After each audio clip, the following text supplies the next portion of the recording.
Satu-satunya bangsa yang lawan dua superpower serentak adalah orang Kedah, orang Melayu. Tapi perang ni bukan orang Kedah saja, ya, orang Melayu.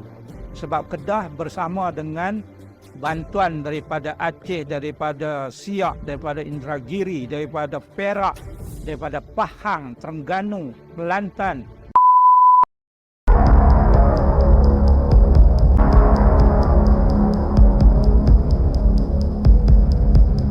Dalam video kali ini, kita bisa menganalisa bagaimana sebenarnya arti sebuah bangsa yang pemberani. Sebelum kita dengarkan penjelasan profesor dari Malaysia ini, perlu kita ketahui bahwa seluruh rakyat Indonesia, pastinya kita menyebut negara kita sebagai bangsa Indonesia. Namun berbeda dengan Malaysia, yang jika mereka menyebut sebuah bangsa, sudah pasti mereka akan menyebut bangsa Melayu, bukanlah bangsa Malaysia.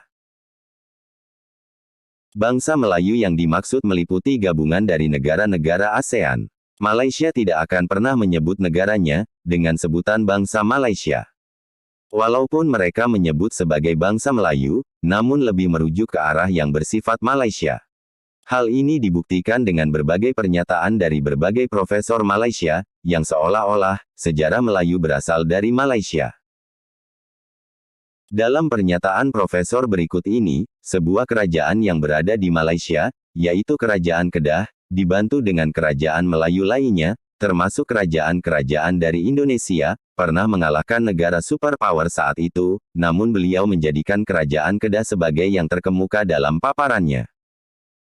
Entah di abad berapa peristiwa itu terjadi, yang pasti hingga saat ini, Malaysia masih menjadi bagian dari negara persemakmuran Inggris.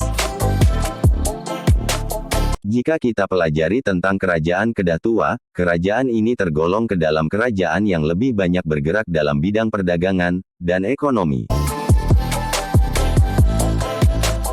Jati diri sebuah bangsa bisa diukur dari seberapa jauh bangsa tersebut mampu bertahan dan mengalahkan penjajah yang merampas kekayaan alam tanpa melibatkan bantuan dari bangsa lain.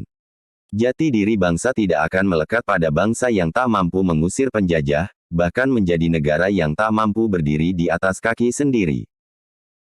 Yang di depan dalam perjuangan menentang penjajah dan pencerobohan adalah merupakan orang agama.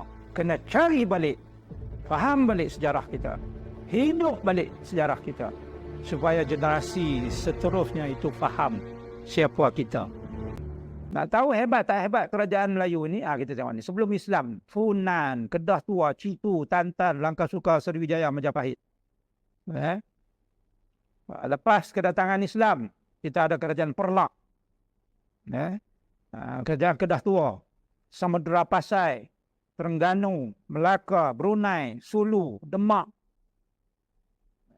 Kelantan, Patani, Tidore, Ternate. Itu semua adalah merupakan kerajaan-kerajaan Melayu.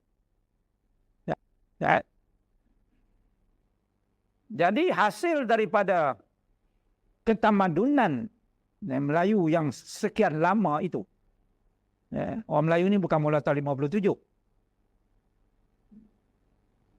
Lama sebelum itu sudah ada, sebelum Islam lagi sudah ada kerajaan-kerajaan Melayu. Jadi oleh kerana tamadun itu begitu lama dan hebat, maka kita sudah ada tradisi ilmu yang sudah mantap. British mari itu dia tengok kita dah ada tradisi.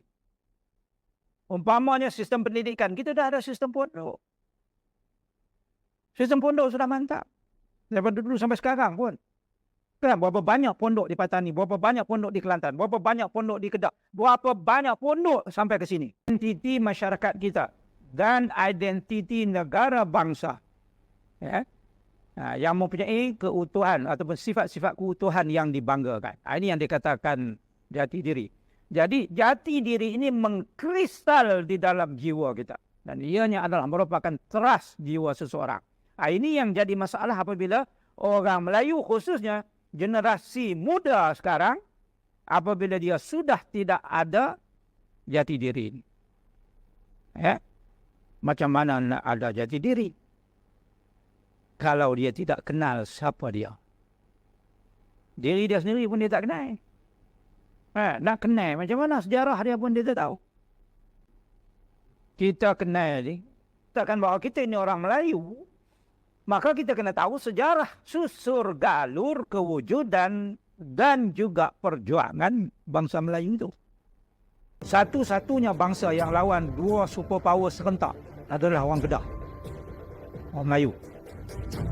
Tapi perang ni bukan orang Kedah saja, ya, orang Melayu. Sebab Kedah bersama dengan bantuan daripada Aceh, daripada Siak, daripada Indragiri, daripada Perak, daripada Pahang, Terengganu, Kelantan. Yang pertamanya kita nak tengok dulu apa dia jati diri ni. Sebut senang.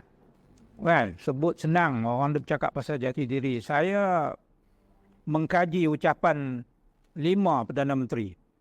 Dr. Mahathir bagi saya 35,000. Dia kata, study ucapan yang dibuat oleh semua Perdana Menteri. Daripada Tunku Abdul Rahman, sampailah pada masa itu, Pak Lah jadi Perdana Menteri. Jadi daripada Tunku Abdul Rahman sampai Pak Lah itu, 5 Perdana Menteri, 50 tahun. Selepas tahun 57. Maknanya, the first 50 years. 5 dekad pertama selepas merdeka. Dan saya dapati dalam ucapan kesemua Perdana Menteri itu bercakap ataupun menyentuh tentang soal jati diri. Jati diri. Jadi jati diri ni apa benda? Sampaikan semua Perdana Menteri menyebut tentang jati diri. Lepas pada itu saya tak tahulah dia sebut ke tak, sebab saya tak. Jati diri ini secara mudah kita kata sifat ataupun ciri yang berkaitan dengan adat, bahasa, budaya, agama dan sebagainya yang menjadi teras dan lambang kepribadian. Ini yang mustahak ni. Sebab apabila kita sebut jati diri ini dia menampakkan rupanya itu pada lambang kepribadian.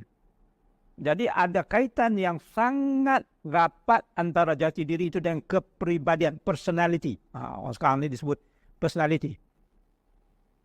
Kalau personality tak tentu arah tu, maknanya jati diri dia pun tak tentu arah. Sebab itu, saya membangkang sangat-sangat apabila orang duk kata Melayu malah. Siapa dia yang duk kata Melayu malah?